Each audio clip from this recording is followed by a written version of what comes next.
कांग्रेस सदाकत आश्रम पटना से आज डॉक्टर विनोद शर्मा अपने समर्थकों के साथ कांग्रेस में शामिल हो गए। इससे पहले डॉक्टर विनोद शर्मा बीजेपी में प्रवक्ता सह प्रेस पैनलिस्ट थे। मणिपुर की घटना से आहत होकर उन्होंने बीजेपी छोड़ दिया। विनोद शर्मा ने बीजेपी पर हमला बोलते हुए कहा कि बीजेपी अब धनवानों की पार्टी है और सम्राट चौधरी को आड़े हाथों लेते हुए कहा कि मुरैठा बांधने से कुछ नहीं होगा। देश की जनता बीजेपी को समझ चुकी है। इंडिया टीवी न्यूज के लिए कैमरामैन चंदन के साथ विशाल वैभव की रिपोर्ट। नमस्कार, आप देख रहे हैं इंडिया टीवी न्यूज और मैं हूं विशाल वैभव। अभी हम कांग्रेस सदाकत आश्रम में हैं और यहां जो है आज डॉक्टर विनोद शर्मा जो भारतीय जनता पार्टी के पूर्व प्रवक्ता और प्रेस पैनलिस्ट, आपको हम सीधे अंदर ले चलते हैं और अंदर की तस्वीर दिखाते हैं कि क्या कुछ जो है अंदर से निकल के तस्वीर आ रही है। सर, आप हमेशा सच के लिए आवाज़ उठाते रहते हैं सर, और लगातार जो है भारतीय जनता पार्टी आरोप लगा रही है। जब से ये इंडिया गठबंधन को बना है तब से भारतीय जनता पार्टी लगातार आरोप लगा रही है कि ये घमंडिया गठबंधन है, इसमें कई सारे प्रधानमंत्री के दावेदार हैं। देखिए, अब समय नजदीक आ गया है, दीपक फड़फड़ाने लगता है। जब बुझता है तो बहुत तेज है।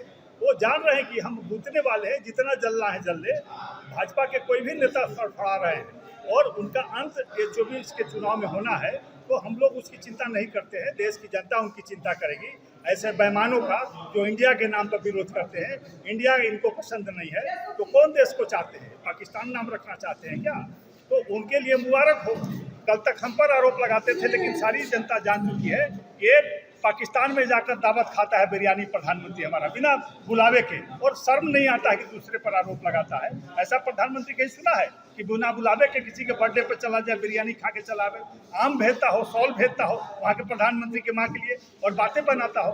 और देखिए कि महबूबा मुफ्ती के साथ कल तक कहता था कि आतंकवादी है, उसने उसके साथ गठबंधन किया, उसके आतंकवादियों को मंत्री बनाया। तो भाजपा के चरित्र और चाल चेहरा में कोई एकरूपता है क्या?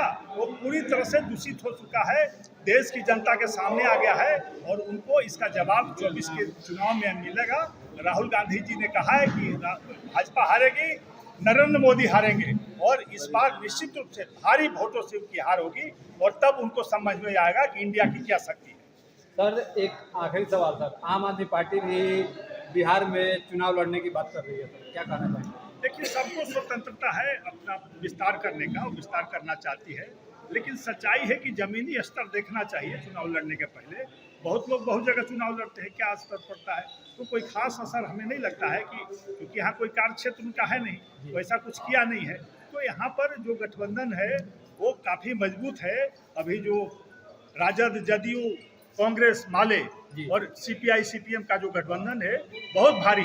आज कांग्रेस में शामिल हो गए हैं, भारतीय जनता पार्टी में से पहले थे सर, क्या कारण रहा भारतीय जनता पार्टी छोड़ने का?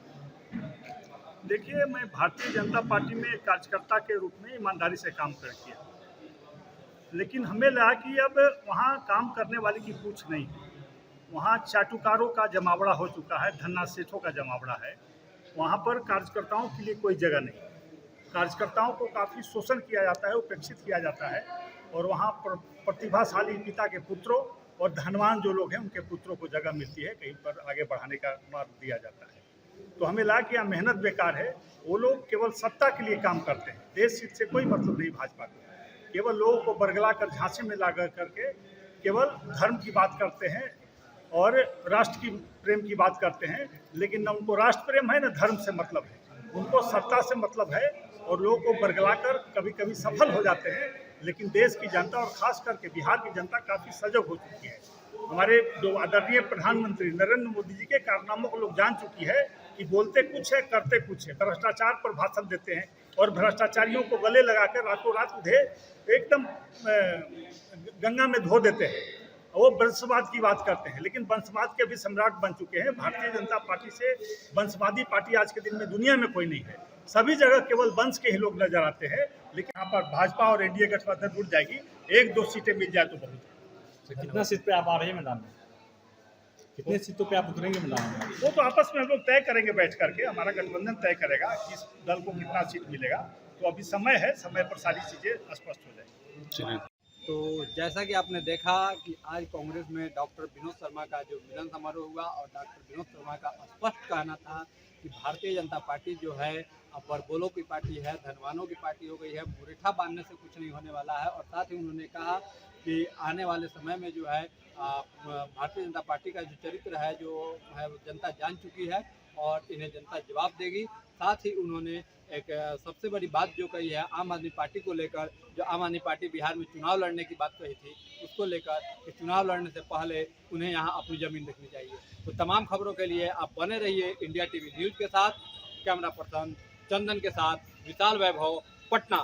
ताज़ा खबरों से जुड़े रहने के लिए हमारे चैनल को सब्सक्राइब करें और बेल आइकन को दबाना ना भूलें ताकि हर खबर की नोटिफिकेशन आपको मिलती रहे।